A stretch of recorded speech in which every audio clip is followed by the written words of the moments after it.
All right. Hi, everybody. This is Batya Blumenthal, branch supervisor of the Putterham Library. Uh, Welcoming you today to another session of gentle yoga.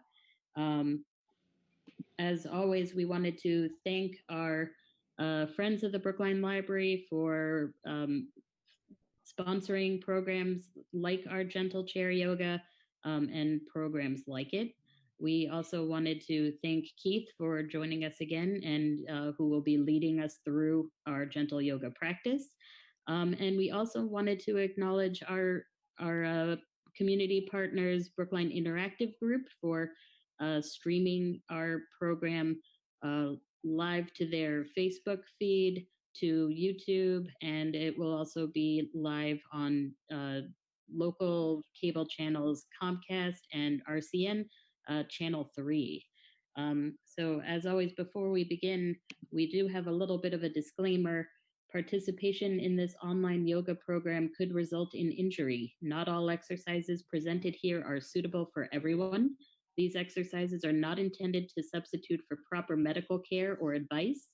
Always consult your physician before beginning any exercise program. The creators, teachers, and producers assume no responsibility for injuries from participation in this program. And with that, I give you Keith. Hi, good morning. So welcome to our yoga class. So let's go ahead and set up our chair. Set up so you can see as easily without turning your head. It's nice to be able to have our head pointing straight ahead so that it's even on the spine. And if you want a little support for the back or a little padding, please go ahead and take that. You can also put something for the lumbar spine if you want.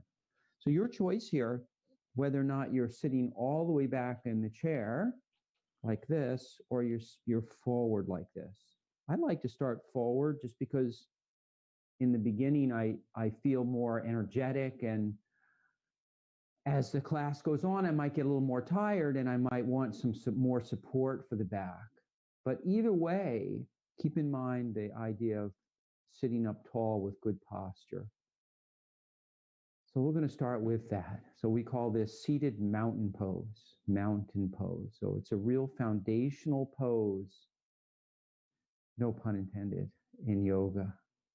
I mean, think of yourself as a mountain. So a mountain has roots into the earth. So think of your bottom and your feet as being grounded into the earth so that we can press on those areas, our feet and even our buttocks. Feel the buttocks supported and pressing into the earth to help lift the spine up. So we can help to feel this by lifting the ribs up and lifting the chest up. So thinking about lifting the front of the body up as I press my feet and feel the buttocks pressing as well. And I like to close my eyes when I do this. I like to close my eyes because it allows me to bring my senses inward so I can begin to feel the body more. I'm not distracted by what I see. And I'm going to start by noticing the breath. Lifting the chest up. Noticing the breath. So thinking about lifting. And notice the sensation as we breathe that the breath brings to the belly, this sensation of expansion. And then as we exhale, a contraction or a releasing or letting go. So feel that sensation of the belly moving. And allow the shoulders to relax. So we have a few things going on. We have the belly moving with the breath. You can even, if you want, you could rest your hands on your belly like this, or you could even bring your hands near the belly and then sort of mimicking the belly as you inhale, let the hands float out slightly. And then exhale, they come back and almost touch. They don't quite touch the belly when they come back.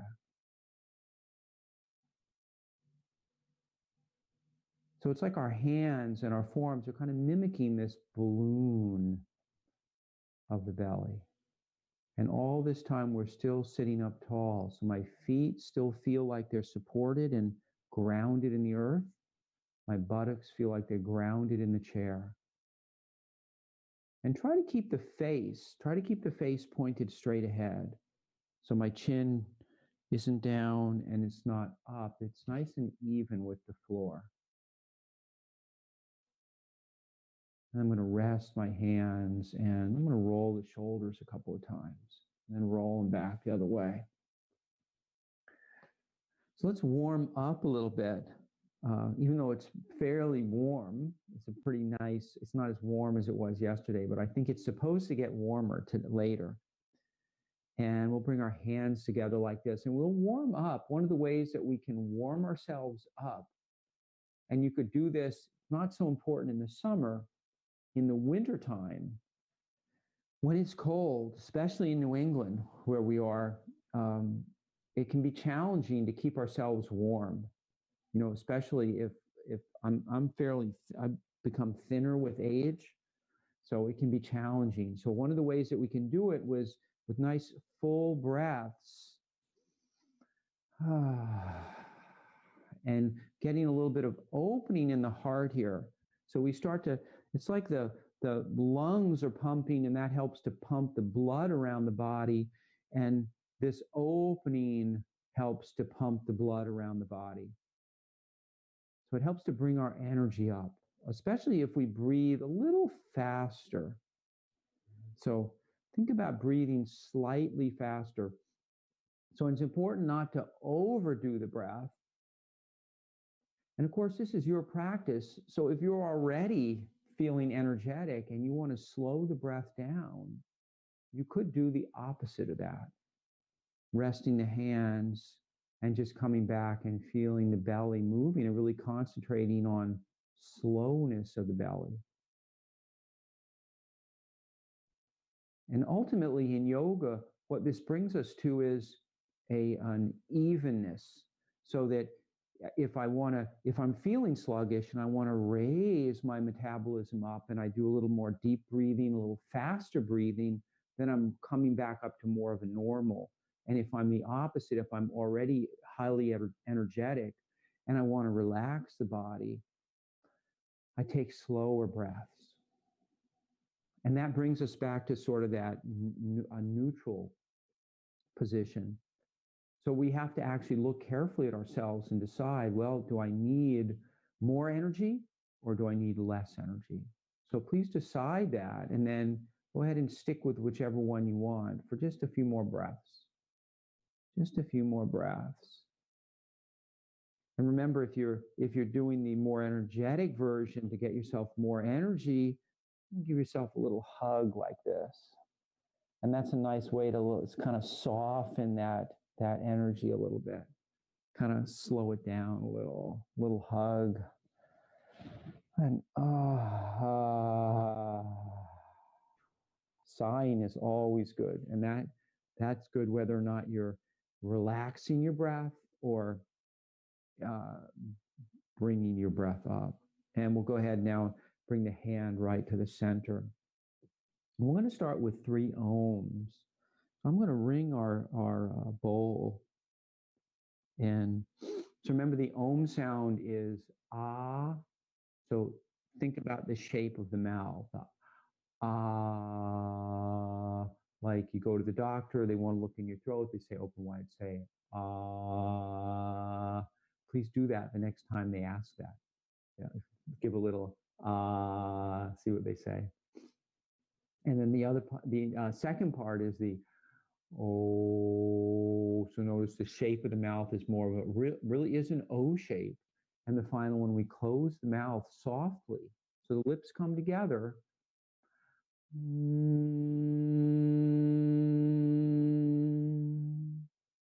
So we really feel the vibration going up into the nostrils and also into the sinuses from that last one. So it's try it. It's a little practice. Try it with me a couple of times.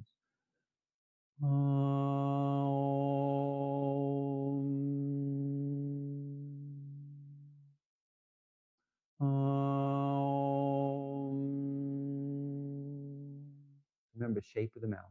Let's go ahead. We'll do it 3 times. And when we do these, when we do the sound, think of a natural breath. Don't overstuff yourself, because that creates tension and that tends to be counterproductive, especially about if you want the throat to feel more open and vibrating when we make the om sound.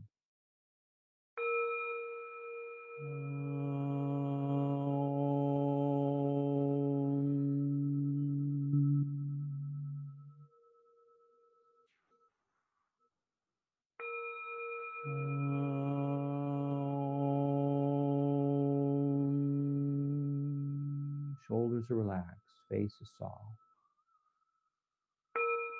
And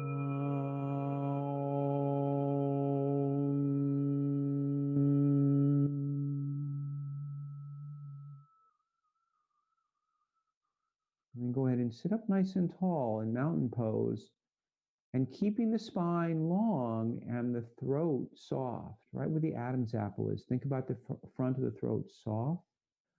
Release the chin down. Just letting the head bow forward with the weight of the head. So I'm not actually trying to force the head, just the weight. And I'm inhaling and lifting the chin up. And let's, so a little bit, another thing to kind of even us out, let's do what we call brummery. So it's the bumblebee breath. And it is the last part of the oming. We did the o, So brummery is the sound, like you ate something yummy. I always say chocolate because that's one of my favorite things to eat. And so we'll take a breath in, and if you like, remember, you can imagine there's a bee flying from one side of the room and exiting the other side, and when it's closer to you, it's louder. So so it starts off very, very soft as you can, loudest in the middle, and then it tapers off as it flies away. So please join me, and we'll just do, we'll do these for about 30 seconds, 30 or 40 seconds, and remember to just breathe normally. Better to shorter and relaxed is better than longer and, oomph. So we're trying to let go. We're trying to let the vocal cords do the work here, but without straining. So we want to also be relaxed. So remember that balance. In yoga, we talk about balance of ease and effort. So let's go ahead and we'll do that. We'll start together. We'll take a breath in, and then we'll go for about 30 or 40 seconds. We'll breathe in together.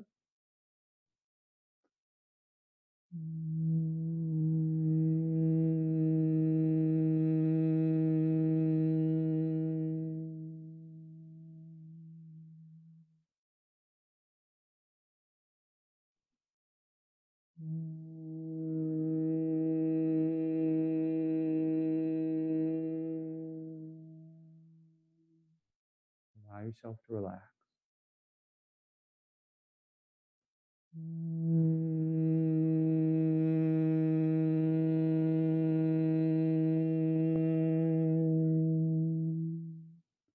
Shoulders are soft. And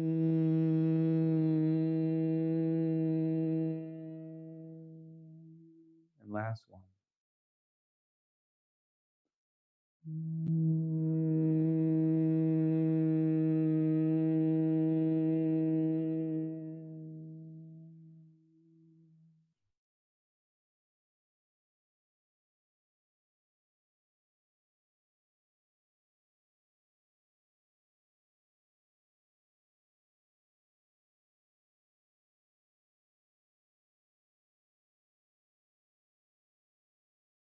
Pause for a moment. Notice the silence around you.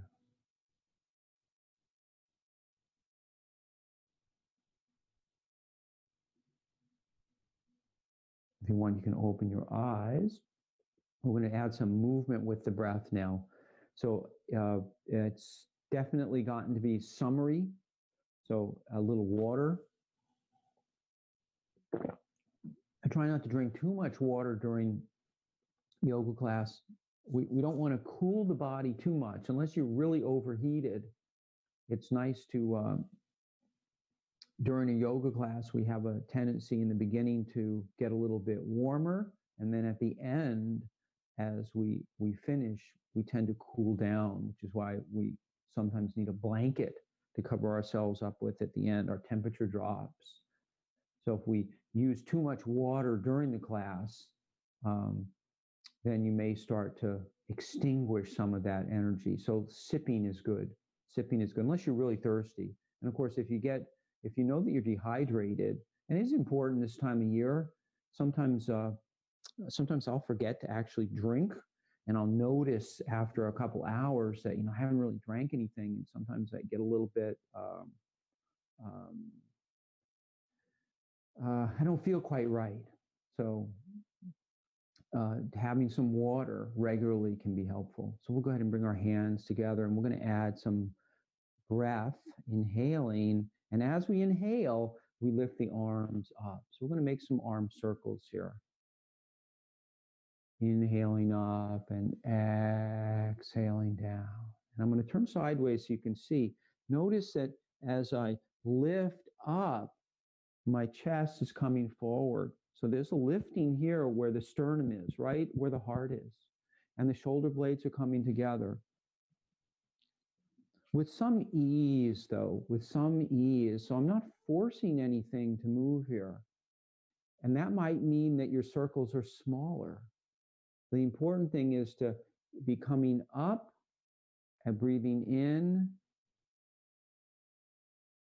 And then we turn the palms down and come down. So find a circle that feels comfortable for you. So some people may be circling way up. You may be extending the arms way up and way out to the side. That's okay. And some people may be working with a smaller circle, and that's okay. It's really about bringing our attention to the circle, our attention to what we're doing, to the breath, the unity of the breath with the movement, or the rhythm of the breath with the rhythm of the movement. And we're going to change our direction. So we come together like this, and then we'll go back the other way. We'll drop the hands as we exhale, and then we turn the palms up. We inhale and come up. So think about feeling the hands dropping, almost like a little elevator. Feel like your hands are floating down. Sometimes when an elevator moves, you get like a little feeling of weightlessness. Let the hands float down like that. And remember, you can make big circles if that's okay for your shoulders and your neck and your arms. And a couple more. You can even add a sigh if you want. You could also allow that chin to go up and down. So this is something that might be happening naturally, especially if you close the eyes, but try not to drop the head way back. It may not be good for your neck. And then we'll come back like this. And now let's go back to that breath where we're going to cactus breath like this, sweeping the arms out and back. So finding a spot that feels comfortable, whether or not the elbows are up at shoulder height or the elbows are down around the ribs, and even the hands down around the navel. So this is a nice, slightly different, almost like you're going to do a swan dive like this. So you have to, and you could try each position because they open the chest differently. This opens the chest differently than this because we're changing the position of the shoulder blades. And you might actually find that you like this one better today than this one. And then no matter which one you're doing, go ahead and wrap yourself up here, either with the elbows or the shoulders.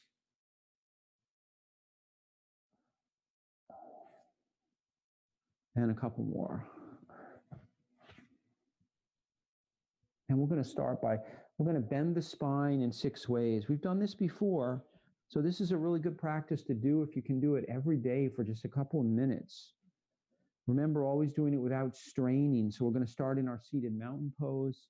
This is a good one where if you like something between the thighs to activate the thighs and to help better activate the buttock muscles, you can put a block, hold a block, or remember a blanket or a towel, whatever you have that's useful. So this is just a plain blanket. You can hold it right here between the thighs, and that activates the adductor muscles. And so we're going to sit up nice and tall. And we're going to inhale and exhale. I'm having my fingers over the knees so I can hold on a little bit. My arms are straight. I'm going to turn sideways so you can see.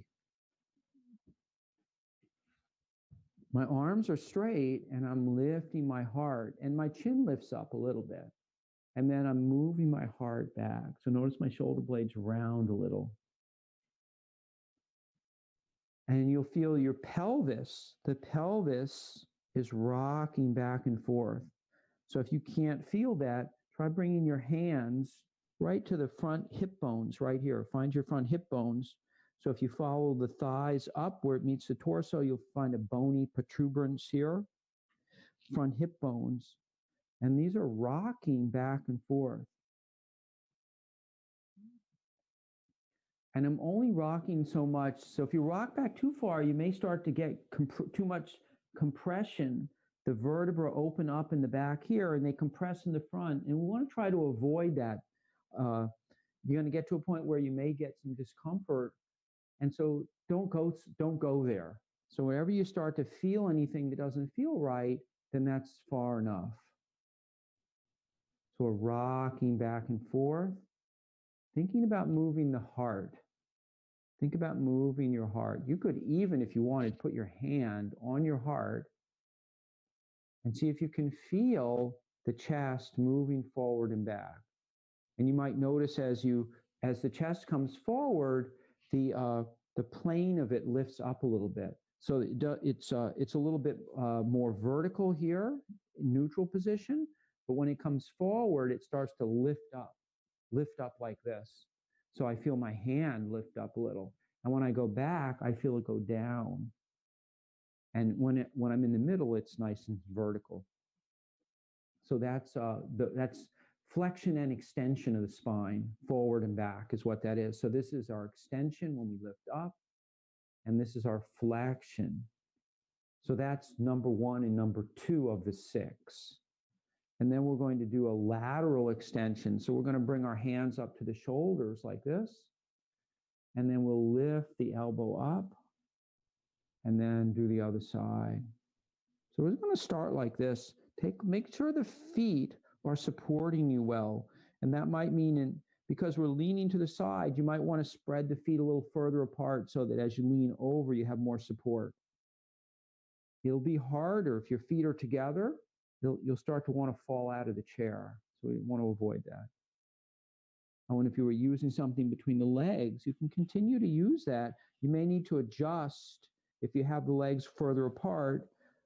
Especially with a block, the nice thing about it is you can adjust the width with the width of the block.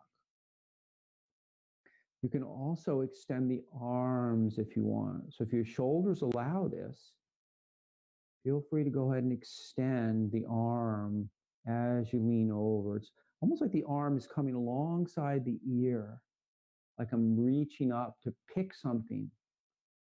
It's not really, I'm trying to think, it's not apple season yet or grapes or anything here.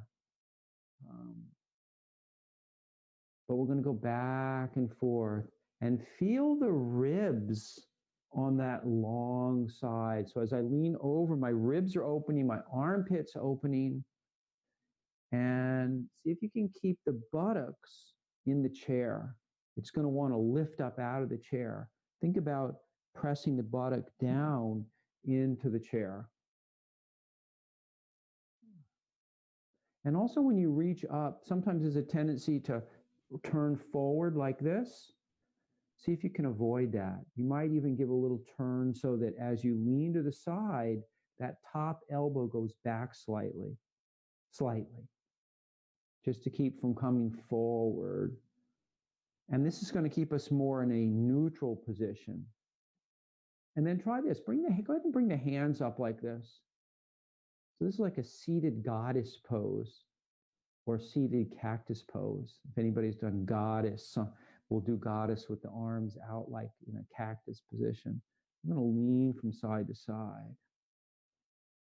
And if this is a little too much, you can always bring the hand down and alternate like this. So it's kind of your choice. Actually, this practice is always your choice. If you have something that you're familiar with that does the same thing, so we're laterally bending. You're always welcome to practice whatever you feel most comfortable with. So go ahead and rest the hands. And the last one we're going to do is a gentle turning or twisting. We're going to start out with the same fingers on the shoulders like this. And we're going to move the elbow. Think about moving your elbow back. Think about moving the elbow back. And notice how the belly starts to turn. So I'm getting a little bit of rotation along the diagonal here. So when I move this elbow back, there's a lengthening from the opposite hip up the shoulder, out through the elbow. So think about that lengthening starting at the opposite hip, out through the elbow. And that'll probably mean that you have to go slower. Because if you're actually going to connect and feel what's happening, it takes a moment. So in the beginning, we have to use our analytical mind to tell us. We have to think about it and go, oh, I'm going from my hip to my shoulder to my elbow. After you've done it for a while, you may be able to start to just feel the movement happening.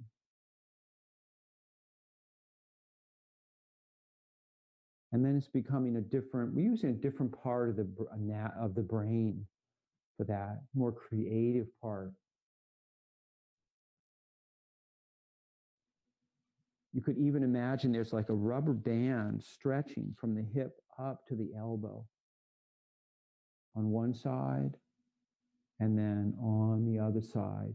You could even lift the elbow up slightly to help stretch that rubber band. And notice I'm not really turning the head. Now, if your neck is really good, no neck issues, you don't have any spinal problems, you are welcome to turn the head. So as I extend my elbow back, as I stretch that rubber band, I could turn the head as well to look. The reason that in a lot of yoga poses we don't emphasize the neck is because that's often the easiest thing for people to turn. And we'll come back, we'll bring the arms down. And we actually want to be turning the more central parts of the spine, because our neck, for most people, tends to turn fairly easily. And a lot of times things like the area between the shoulder blades is much more difficult to get any movement out of. Now let's go ahead and bring the elbows down. Let's swing the arms like this. And let's add the legs to it too. Actually, like we're marching, but we're going to exaggerate the arms. So we have that same idea of that turning idea, but now a little back and forth like this. Now, if you're tired of sitting, you could do this standing. So if you want to stand up, you can. So you could stand up and do this. You could stand up. And actually the other choice is you could lift both sides at the same time, the arm and leg on both sides, or you could do the opposite. So the opposite would be like this. And sometimes if you have trouble with this, getting the coordination going, try to think about just moving the arms. Once we get one side going like this, think about just changing the arm and leg rather than trying to move the arm and leg. In other words, try to make it different. And then we will go ahead and we will sit back down, or you could do this standing. So that's bending the spine in 6 ways. We did the flexion and extension, we did the sideways, and we did some sort of turning. And the turning's really good for digestion and elimination. Really, really good. And that can be challenging. You know, elimination relies a lot on our movement. Just like the lymph system, sometimes people have trouble with their feet, with the circulation in their feet. The circulation of our blood and our lymph relies on the muscles contracting in order to push the blood and the lymph fluids back up to be recirculated. So the more we need movement, and we're tending to sit a lot, especially these days where we're stuck at home. And we'll sit up nice and tall, and let's do some range of motion. So the next thing we'll do is range of motion. We'll start with the hands opening and closing like this. And let's add the feet to it. So I'm going to lift up. I'm going to lift up my toes, and I'm going to curl. So let's do it like curl,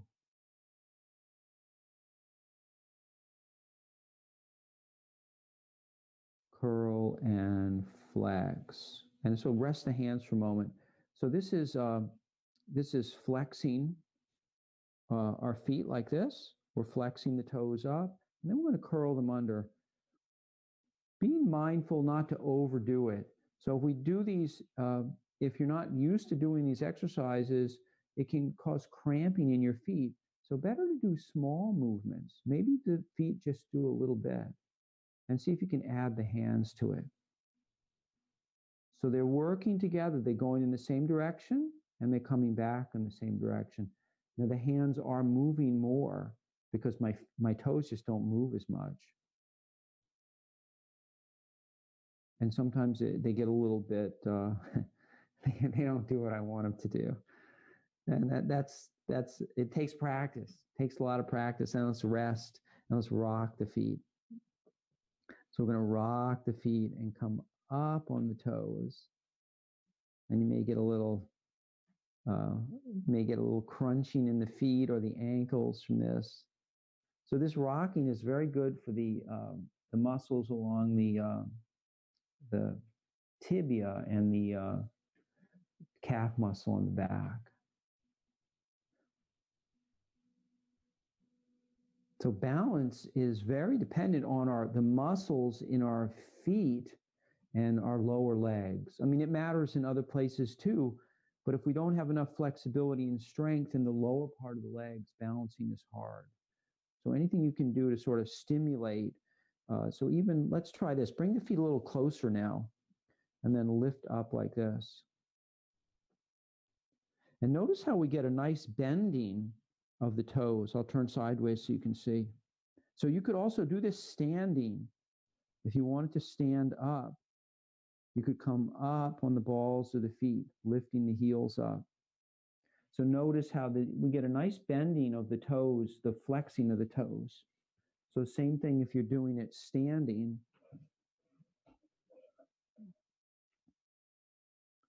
And it's definitely more challenging standing. So you may want to start out seated, and after you've practiced over a period of time,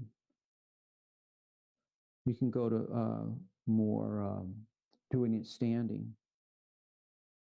And I'm not able to go quite as high on my toes this way. I can't get as much bending standing as I can seated. So that's sort of a trade. So that's maybe a little bit of a trade-off. Maybe you need more flexibility or more range of motion on the toes. And I can bend my toes more here. I get a lot more bend here than I can when I stand up. I guess if I was in the ballet, I could stand on my toes better. You know, they have a lot of people in ballet can have a lot of toe problems. And let's extend the arms and touch the shoulders. And then go ahead and start to lift the elbows up. So I'm opening and closing and extending. And then my hands are finally reaching somewhere around the head or maybe the back of the shoulders, depending on how you're feeling today. And then we'll start to come down. So my arms are still moving the whole time. My hands, so this bending of the elbow is just sort of happening. And then I'm just raising and lowering the shoulders. Let's try that again. So bending the elbows. So concentrate on just keeping the elbows bending and raising the elbows up. And then coming back down.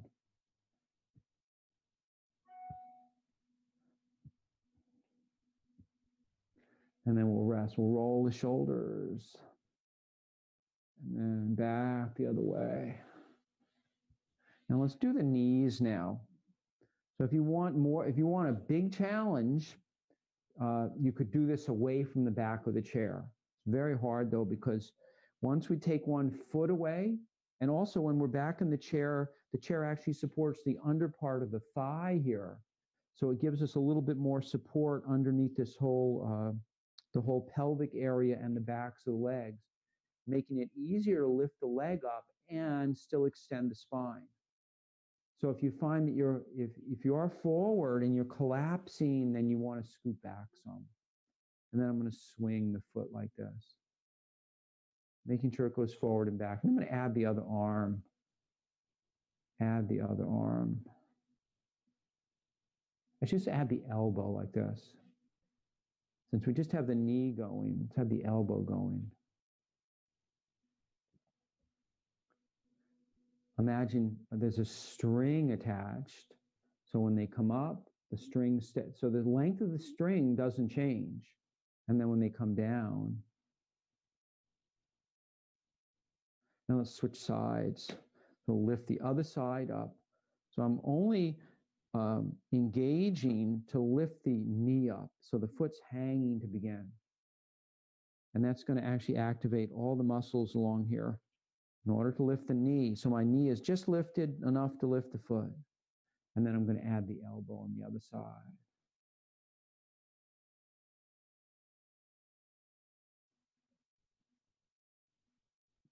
And really concentrate and see if you can get them to be in sync.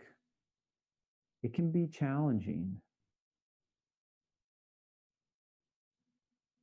It's the way we have to concentrate to rein our body in.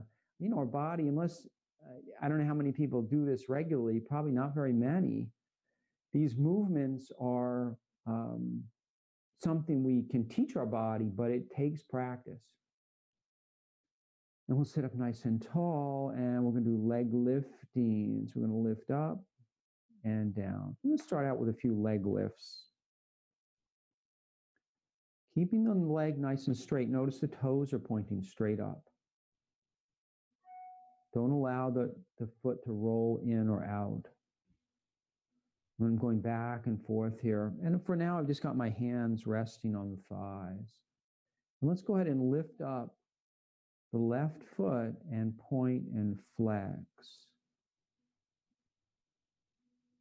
So we did this before, this pointing and flexing. Not exactly like this, but in a similar way, where we were curling the toes under like this. So now we're doing more of the whole foot. We're really flexing, and it's the ankle, the front of the ankle here, as well as the toes and the top of the foot. And then switch sides. And if you're getting cramping here, remember, make the movement smaller. Let's add the hand to it too. Try the hand like this. So this is our flexion of our wrist back, just like we have the ankle back. I'll turn sideways like this. And this is our extension, going back and forth, almost like we're waving goodbye. And let's sit up nice and tall. Take a couple of breaths. And now let's go back to our leg lifts. And this time, as you lift up, think about flexing the ankle. Flexing the ankle means shortening in the front, right in the front of the ankle. So this is called this dorsiflexion. So shortening, bringing the toe back, and then relaxing it down, and then the other side. So I'm going to go back and forth like that. I lift up, pull the toes back, dorsiflex the ankle, and then I go back down.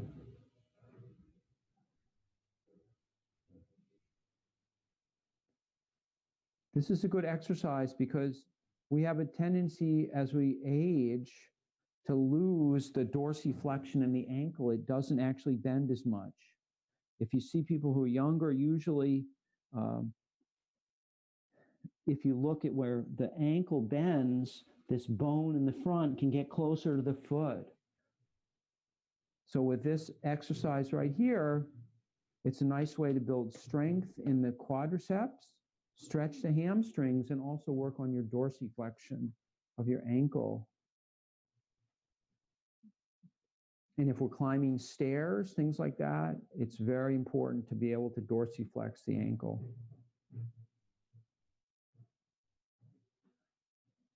So these are one of the exercises that if you're seated, we all spend a lot of time at the computer. If you're seated at the computer for a while, just go ahead and you're typing away, take a break for 30 seconds. Do some leg lifts. Your legs will appreciate it, especially your hamstrings. The muscles and hamstrings and calf on the back, when you do this, we get a chance to actually stretch those muscles that are shortened chronically because we sit. And when the muscles on the back of the leg shorten, they tend to pull. They tend to pull on the pelvis, which pulls on the lower back, and that can create back pain or back discomfort. You might not get pain from it, but you might get a little bit of the muscle doesn't feel good. It feels overworked. So sometimes stretching the hamstring can actually help release the lower back. So to do these for even a few minutes, they're really good. You can also add the breath. So if you want to be really mindful about it and a little more focused, you can close the eyes. And then as you inhale, you come up, you pull the toes back, and think about pressing the heel away, moving the heel away from the hip, so that the whole back of the leg lengthens out, and then come back down, and then do the other side. So very mindfully, toes back, lengthen the back of the leg all the way through the heel so that the heel's moving away from the hip. Now, a couple more times. And if you wanted, you could even do the arm the same way. Actually, let's do the arm like this. If you want to add the arm to it, extend the heel out and then extend the arm out to the side like this, as if you're extending through the middle finger. So I'm going to keep my hand like this, but I'm going to turn it so you can see how my fingers are spread apart. And I'm actually reaching down the arm, out of the shoulder, out through the middle finger. And then coming back down. Let's try that a couple of times. If you want to add the arm, you can. And I'm not straining the shoulder out, I'm extending. So there's a lengthening, a softening in the shoulder, extension of the heel out. And remember, it's normal in the beginning that this doesn't feel, it shouldn't hurt or be uncomfortable, but it might not feel like everything's working quite right because we don't normally do this. We don't normally combine these movements together. And if you wanted to even have a little more fun, you could extend the arm out and you could turn the head in the opposite direction, as long as your neck is good. So we've got the leg coming up, the opposite arm extending out, and then gently turning the head in the opposite direction. All the time maintaining the length in the spine and the breath. So remember, those are really the most important things. So even if I don't get quite as much effort, my leg doesn't come as high, my arm doesn't go straight out, and I don't turn my head as far, that's okay. It's important to keep that length in the spine and the breathing. And let's come back down. Let's roll the shoulders. And if you find that doing those 3 movements at the same time is too challenging, start with one, leg lifting, and then you can add the arm. And work here for a while, like a week or 2 weeks or a day or 2 days, until you start to feel like the movement isn't so, it feels more normal. And then you can add the turning the head. So it's a step-by-step process. And let's see. So we've done we started with the fingers. We worked up the joints. We did the wrists. We kind of did the wrists. We did do the wrists. The elbows, the shoulders. We're going to do the neck and the waist. So let's go ahead. We'll do the neck. Let's let the chin go up and down. I think we usually do it this way, starting with the chin relaxing, the chin just gently falls. And then we lift it back up. And there's a slight tilt of the head back. Try not to do this. This really over compresses the back of the neck. It's not ideal. When the chin comes forward, I soften the throat. Let the weight of the head do the work here. So the real work, the only work really is lifting the chin back up. And even when I go back slightly, I let the weight of the head take it back, keeping the throat soft when I go back. And then I release the chin down. So I'm going to go back and forth like that. Keeping the jaw relaxed. You want the area around, right in front of the ears where the jaw meets, soften, and the eyes are relaxed. And then we're going to turn from side to, no, let's do this. Let's rest our hands on our shoulder like this. Make a little pillow. And then the other side. We're going to go back and forth like this. Think about how softly and how like you're going to move the pillow for a baby. And you're going to move it so softly and so gently that your ear just lands on it very softly. So there's a lot of control here. Even though eventually we just let go of the head. We do it with control. You might even notice there's sort of a general softening of the body. Softening the shoulders and the head. We'll come back up. And we're going to turn the head, sweep the gaze from right to left. It can be nice to use the hand here. So just following the hand. If this makes you dizzy at all, go slower. Try going slower. So you could even, going slower can often be challenging, especially if your energy level is up. If your energy level is up from doing the other exercises and you're warm, sometimes trying to slow down can be challenging. But we can help with that by relaxing the breath a little bit. We can even add the breath. So we're going to inhale and then exhale to the other side. And then inhale to one side and exhale. So a lot of times we do it uniformly where we would breathe in one direction and then coming back, we would breathe out and then we would start the in-breath again, going to the mirror image of that other side. But we're not doing that here. We're inhaling and then we're exhaling on the other way. And then change arms here. And then go ahead and swing the arm up and around. So we're going to make some circles with the head. So notice how the chin is going around in a circle.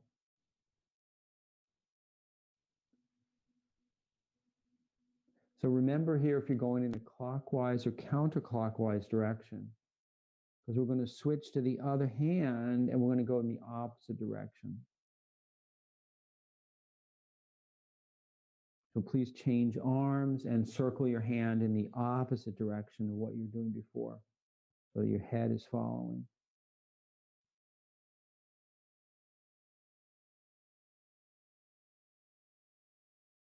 And we'll come back.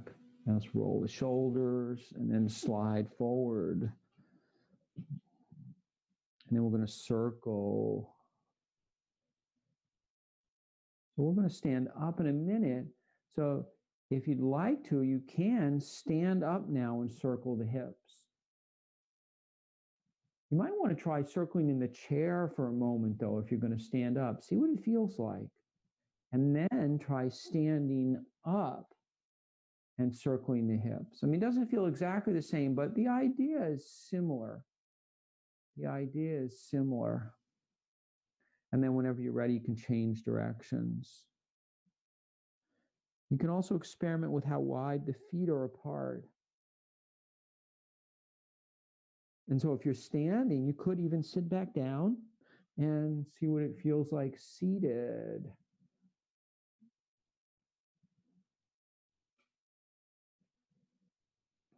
And then we'll sit up nice and tall. We'll come into our mountain pose. So we're gonna do our standing portion of the class. So you're welcome to do most of these things you'll be able to do seated. But if you'd like to stand now, you can. And we're going to start in mountain pose.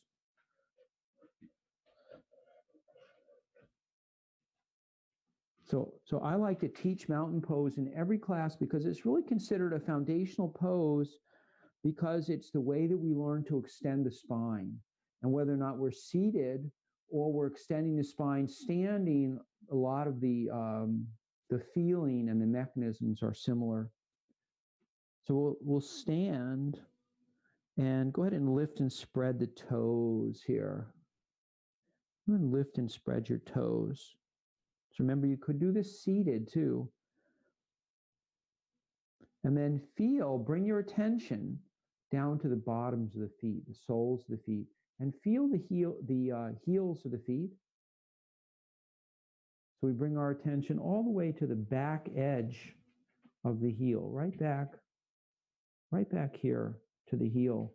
And then see if you can broaden that feeling so that you can feel, so the heel is sort of an oblong shape. See if you can feel a little bit more like an oblongness in the heel. And then try coming up to the balls of the feet. And at first, begin to feel where the toes touch the ball of the foot.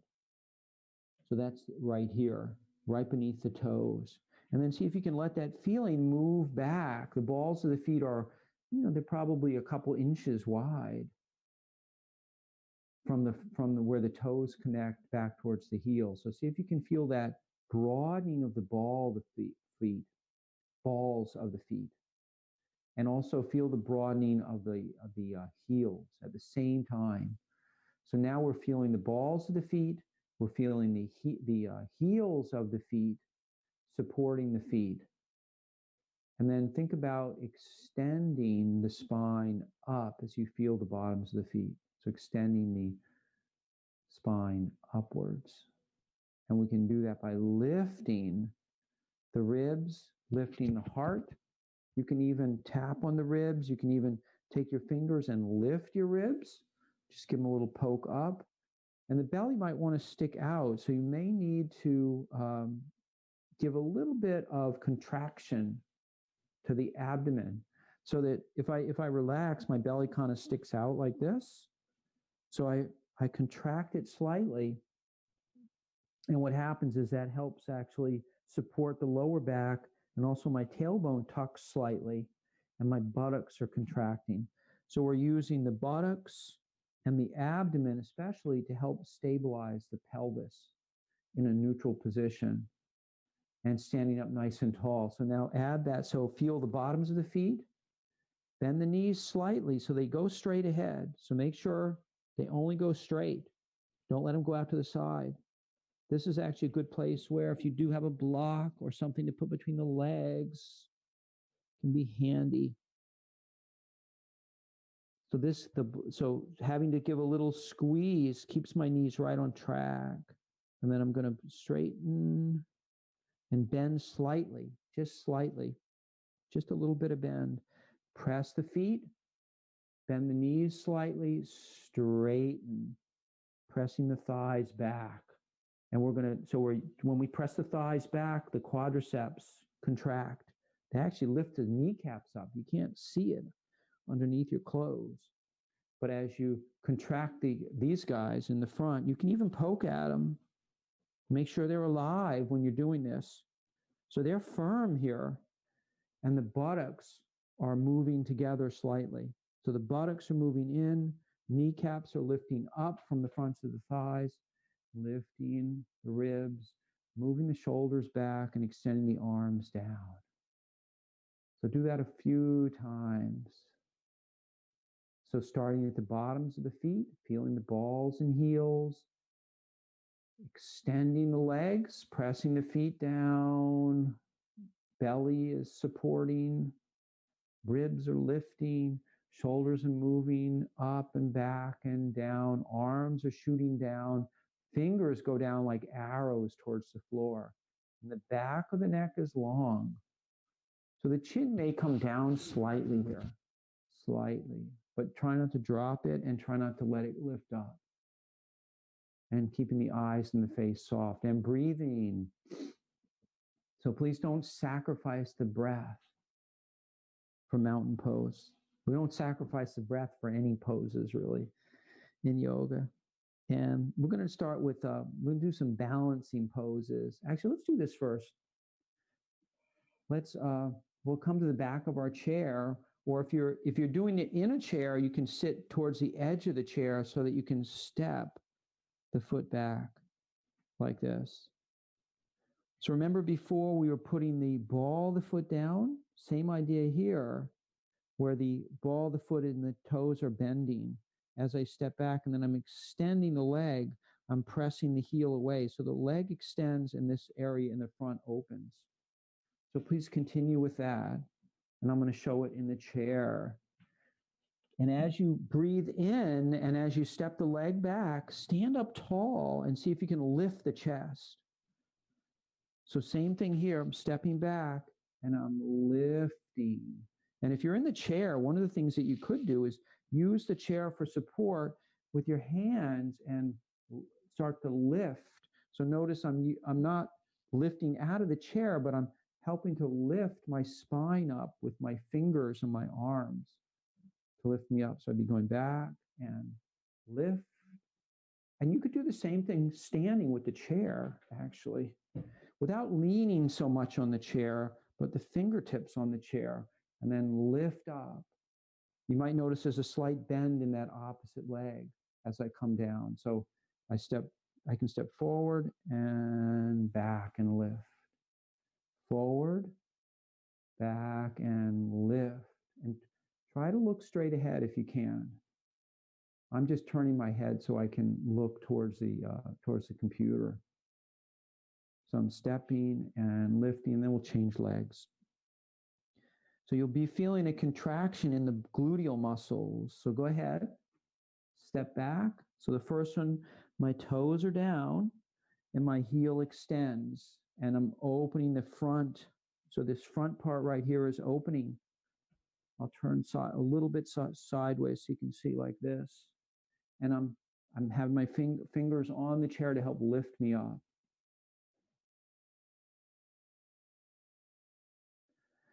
And you don't have to use the chair, but it can be a nice way to feel extra grounding and be able to lift a little bit more and open this front of the hip area.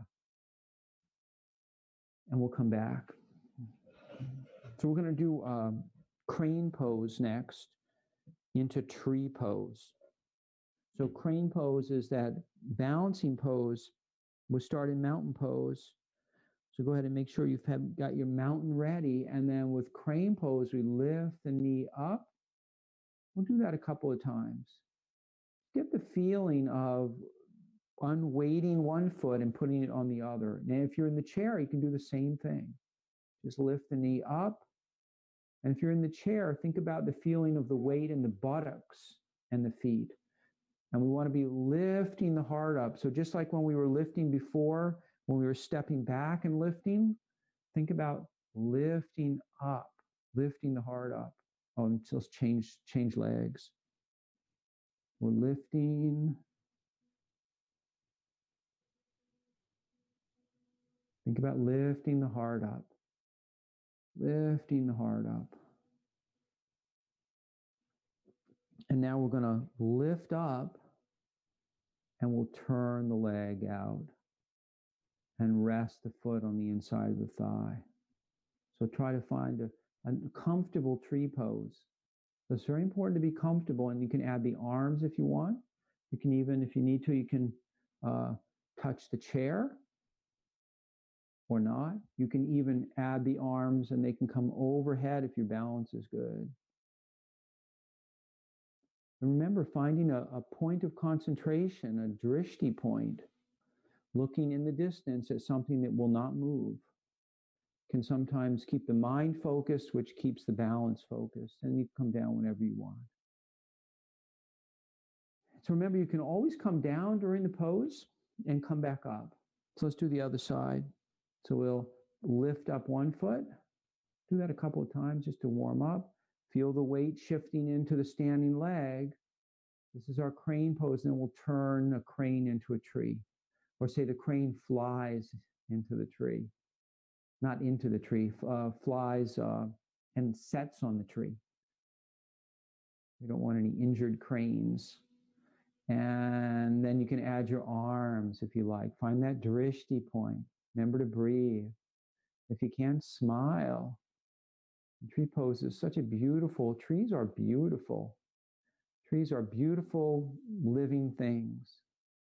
And we're so fortunate now that we have leaves on them. And then we'll go ahead and we'll step down. And we'll lower our branches down and just shake out. And let's swing. And we're going to do a 5-pointed star. So if you're seated, it's the same thing. We'll start with the feet, bring the feet apart. If you're doing 5-pointed star, arms are out like this. And we're going to do kind of a shining star like this. Back and forth. So you may want to do this. You're welcome to work with a chair. You're welcome to work with a chair right in front. So if you want, you can have one hand for the chair. Or you could even have both hands near the chair if you need it. Or you can have both hands apart, and if you need it, you can bring the hands together. And if you're seated, so if you're standing, please continue to stand if you want. Or you can try it seated if you want. So same thing here. And this time I'm really kind of balancing on one buttock, one sitting bone. So my butt is off the chair here. Just make sure you don't fall out of the chair. So you could also, if you need arms on the chair, you could keep one hand on the arm of the chair. You could even, if you have a second chair, or so if you didn't have arms on a chair, you could put a chair on each side and work like this. And you could go from one chair to the other with the hand. But we're balancing. And then see if for a moment you can kind of pause and then go back the other way. So whether you're seated or standing, just pause there for a moment. You can even work with the big toe on that raised foot on the floor and then go back the other way. So there's hardly any weight. I mean, there's really no weight on this foot, but just the action of the big toe touching helps with balance. And then we're going to come back down.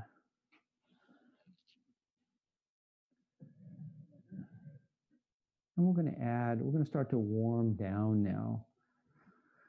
So we'll take a couple of breaths. And a few sighs. Inhaling and exhaling. And inhaling and exhaling. And one more. Inhale and exhale. This time give yourself a little hug. And then bring the arms down, roll the shoulders. And a couple of breaths, bringing the hands, inhaling up, exhaling down and around. Feel free to close the eyes here and start to bring the attention inwards. Letting the breath come back to normal.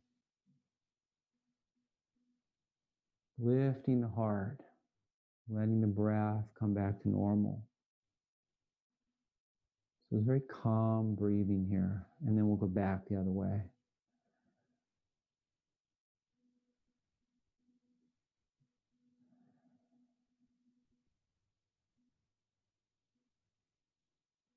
And one last time. I'm going to come into our Shavasana, our final relaxation pose. So please set yourself up so that you are most comfortable. So I'm going to roll up a blanket. And again, it can be any blanket. So it could be this blanket. This is just a regular, this is like a throw blanket that in the wintertime when it's cold, it's very handy. And I'm going to put it behind me in my lumbar area just to provide a little support. I'm going to settle back against the back of the chair and rest the hands. If you have glasses on, you may want to take them off. Helps the face to relax a little more. Find a spot for your hands. The lap, on the legs, on the arms of the chair if you have arms. Just finding a place that's most comfortable. And each time we exhale, we soften just a little bit more.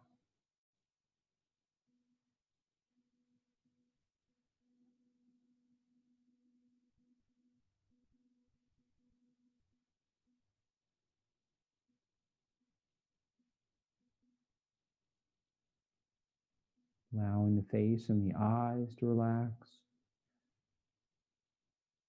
Allowing the shoulders to soften.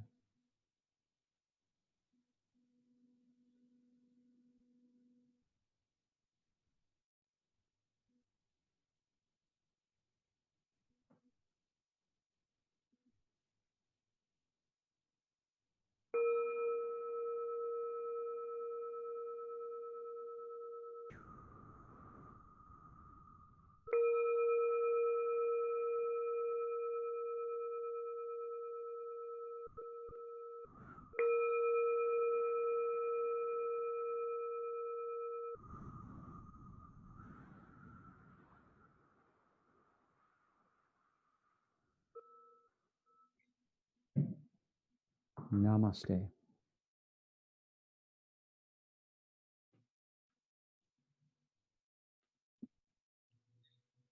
All right, everybody. This is Batya Blumenthal, branch supervisor of the Putterham Library. I wanted to thank everybody for joining us today. I wanted to thank Keith for walking us through our practice today. I also wanted to thank the Friends of the Brookline Library for sponsoring this program and other programs like it. I also wanted to thank our community partners, Brookline Interactive Group, for streaming this program through their Facebook feed, their YouTube channel, and through local cable, Comcast and RCN Channel 3. And with that, I will give it back to Keith if there are any questions. Anybody